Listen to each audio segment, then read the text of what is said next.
மச்சான் சாப்பிட்டியாடா? சாப்பிட்டேன் தம்பி.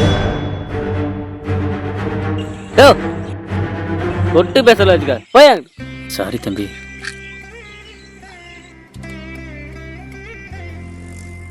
அண்ணே ஏய் எதுக்குடா அவர் இப்படி பேசுன? பாவம்டா, எப்படி போறாரு பாடுறா.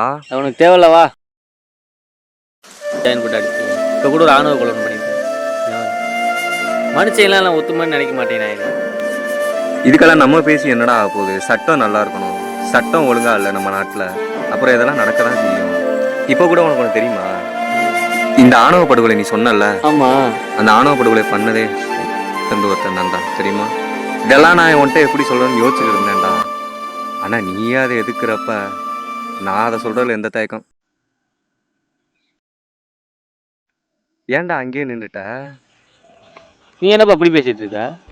இதில் அவங்க கட்டுக்குள்ள பண்ணிட்டாவே இந்த பிரச்சனையே கிடையாது, நானும் கொலையே கிடையாது. பெற்றவங்க பழி புரியலையாப்பா? ஏன்னா எப்படி பேசுற? போட்டாங்கிட்ட என் பெருமை நான் தான் காப்பாது.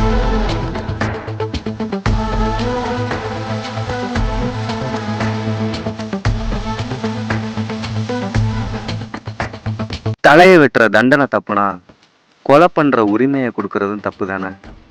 சொல்லுங்க.